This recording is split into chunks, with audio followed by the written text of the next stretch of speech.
In the sprawling suburban tapestry of America, certain sounds carry weight. The gentle hum of an air conditioner, the rhythmic bounce of a basketball, the distant siren, these are the mundane threads of daily life. But there is another sound, a sound that strikes a primal fear into the hearts of many, yet signals profound protection to the few who understand it. The coordinated seismic roar of 50 high-powered engines. This sound belongs to the Iron Vultures Motorcycle Club, IVMC.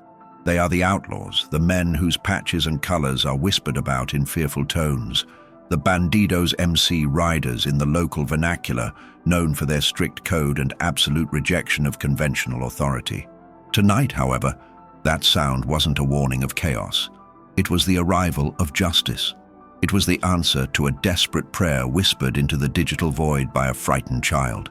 This is the story of the Vultures' Vigil, and how 50 of the most feared men in the state surrounded a seemingly quiet suburban home in response to a single small cry for help. Our story centers on Elara, a 12-year-old girl.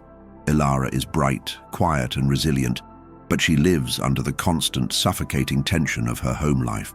Her father, Mark, is a man whose temper is a live wire and whose drinking problem escalates his volatility into outright terrifying aggression. Elara's mother, Sophia, has spent years trying to manage the situation, shielding Elara and her younger brother, Cody, but the situation reached a breaking point. Tonight, the familiar sound of shouting turned into the unmistakable, sickening sound of things breaking, followed by her mother's desperate, muffled cry. Elara knew she couldn't call the police. Mark had always threatened Sophia with worse retribution if the cops got involved. She felt trapped, powerless, the weight of the entire terrifying situation resting squarely on her small shoulders. But Elara had an unusual connection. Her best friend's older brother, Dustin, was what the adults called a prospect, a hopeful new member of the Iron Vultures. Dustin was rough around the edges, yes, but he had a kind of fierce loyalty that Elara trusted absolutely. She didn't call Dustin directly. She used a burner phone her mother kept hidden and sent a single coded text message to the only number she remembered, a cryptic phrase they had established for true emergencies. "The nest is burning." The message landed instantly in the hands of Reaper, the Sergeant-at-Arms for the IVMC, a man whose duty is not only to enforce the club's law internally, but to protect their community footprint. Reaper, a massive man with a quiet demeanor that belied his lethal reputation, understood the code immediately. This wasn't a standard police issue. This was a family member of an extended network in critical need. The Vultures operate on a core tenet. Family is absolute.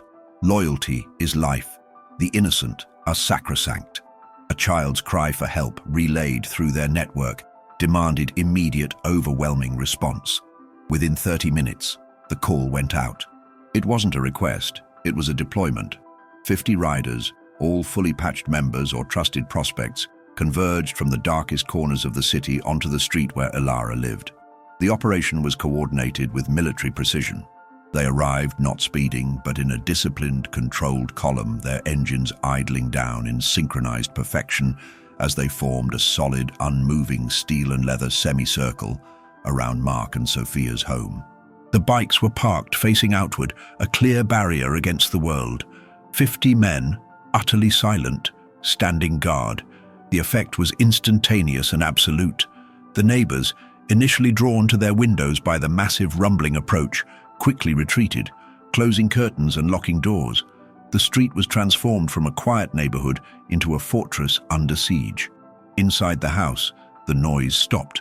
Mark, already drunk and belligerent, heard the roar, felt the house slightly vibrate with the collective power, and stumbled to the window.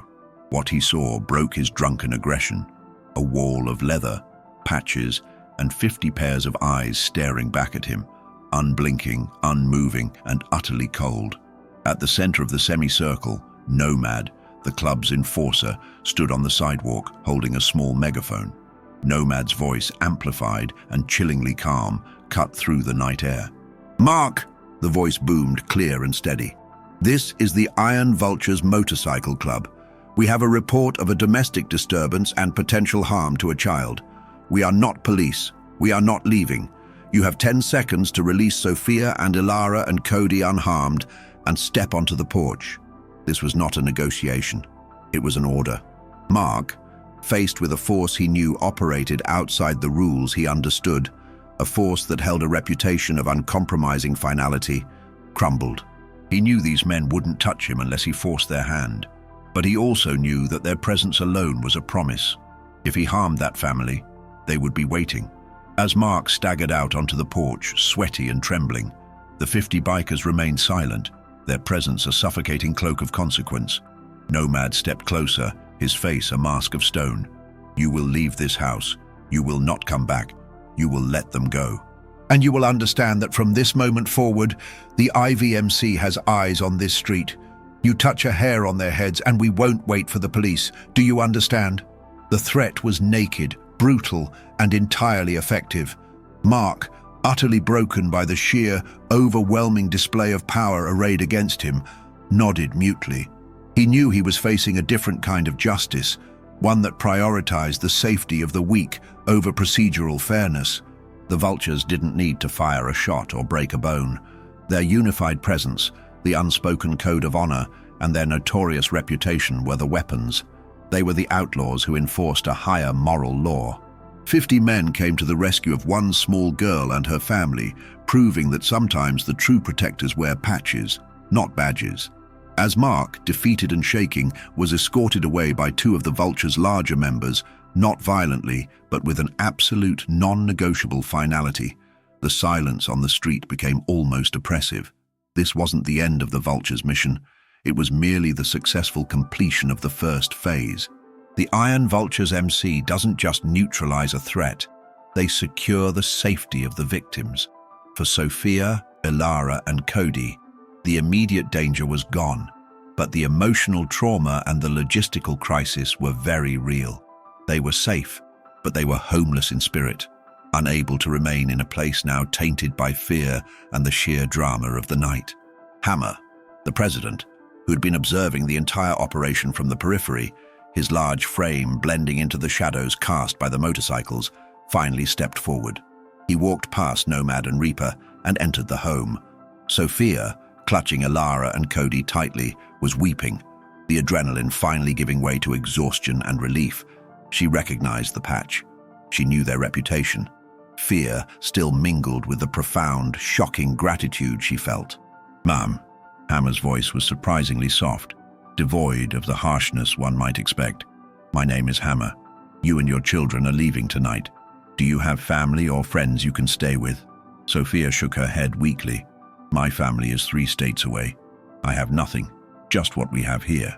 Hammer nodded, already anticipating this. The Vultures' network extended far beyond muscle and intimidation. It included quiet, practical resources. He pulled out a phone, not to call the police, but to call Angel, the club's unofficial liaison for their charitable work, a woman who rarely rode, but who ran their logistics and community aid. Within 15 minutes, Angel arrived in a discreet black SUV. She was calm, professional, and entirely non-judgmental. Angel quickly assessed the situation, packed essential belongings for Sophia and the children, and arranged temporary housing in a secure, anonymous apartment the club maintains specifically for emergencies like this, a hidden sanctuary protected by their network. As Sophia and the children were guided out, the atmosphere shifted. The 50 riders, still silent, now became a wall of protectors. They watched as the small family got into Angel's SUV and drove away to safety. It was a powerful, silent display of commitment. The message sent to Mark and the neighborhood was clear.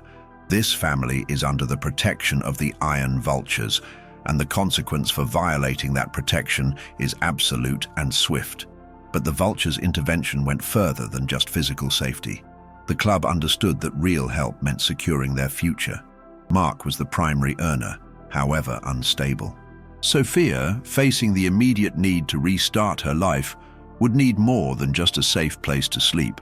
Over the next 3 weeks, while Mark was being processed through the legal system, reported by the club, who documented his actions without becoming officially involved, the IVMC moved with quiet efficiency.